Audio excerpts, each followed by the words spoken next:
9 महीने वो खातून जेल में रही हैं और जिस तरह से भी नईम हैदर साहब ने कहा, हर मुश्किल उन्होंने काटी है। खुद उन्होंने जेल में जाके कहा कि आप मुझे गिरफ्तार करें। ठीक है, खान साहब ने भी कहा कि आपको वहाँ पे नहीं रहना चाहिए बनी गाला में, लेकिन ये सब चीज़ें तो सबके सामने है। आपकी लीडरशिप भी तो ऐसे रही थी। मरीम नवाज साहिबा भी इतना ही टाइम उन्होंने भी जेल में गुजारा था, नहीं?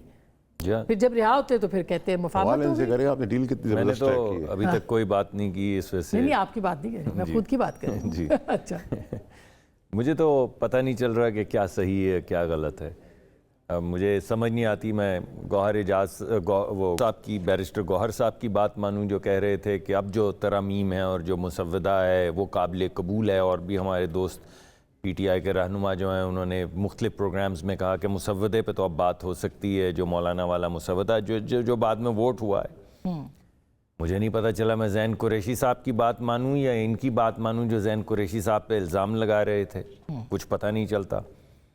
मुझे नहीं पता चलता कि मैं किन की बात मानूं। वो लोग जिन्होंने पैसे लिए लेकिन वोट नहीं दिए, या वो लोग जिनने वोट दिए मगर पैसे नहीं लिए।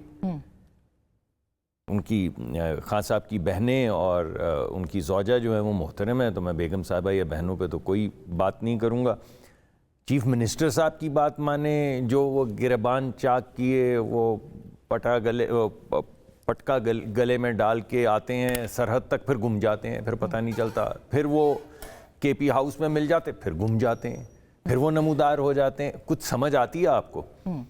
तो बाज़ मरतबा तो टॉम एंड जेरी का कार्टून लगता है। कुछ पता नहीं चलता। हाँ।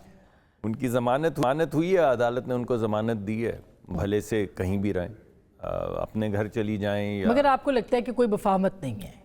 मुझे उससे भी गर्ज नहीं है। हमारे साथ तो उनकी कोई बात नहीं है।